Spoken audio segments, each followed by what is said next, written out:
Donc vous sélectionnez la totalité des objets de l'illustration. Donc deux solutions, je clique sur la rondelle ici en face du calque 2 et avec la touche majuscule je clique également sur la rondelle du calque 1.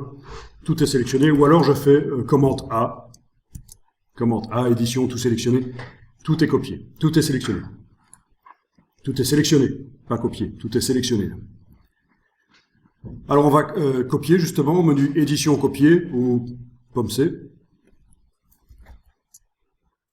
Commande C, CTRL C, voilà. Et on va aller créer un autre document. Donc vous gardez ce document là ouvert et on imagine qu'on va aller dans un nouveau document, coller ça. Donc vous faites un nouveau document de type impression, voilà. On va choisir le format A4 cette fois-ci, je vais pas me gourer, mais pourquoi pas, ça pourrait être autre chose. Voilà. Tiens, je vais le faire vertical celui-là, en RGB, pour que les couleurs ne ternissent pas quand je vais coller. Voilà. Créer. Voilà.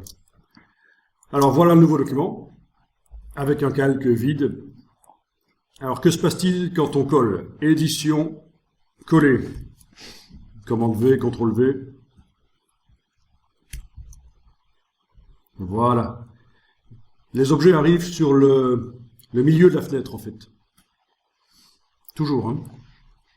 Donc si je zoome un peu plus, comme ça, édition, coller. J'ai annulé, j'ai zoomé plus, édition, coller. Voilà, ils sont arrivés un peu plus sur le plan de travail. Alors, qu'est-ce que vous remarquez au niveau des calques? Ils ont tous été mis sur le même calque. Ennuyeux, ça. J'avais des objets sur différents calques dans... Et ce que je vous explique là, il y a des gens qui utilisent Illustrator souvent, qui ne le connaissent pas. Ça existe aussi, c'est une fonction qui existe aussi dans InDesign. Très, très intéressant. La possibilité, quand on colle d'un document à un autre, de mettre les objets directement sur les bons calques, là où ils étaient dans le document d'origine, voire même de créer les calques si nécessaire, si les calques n'existent pas encore dans le document dans lequel on colle. J'annule, édition annulée. Encore, voilà. Donc je suis avant le collage. Et dans le menu ici, vous avez une option ici qui s'appelle « Coller conserve les calques ». Si vous l'enclenchez, voilà, quand on revient dedans, il y a un petit V en face, il est enclenché. Normalement, ça va même créer le calque.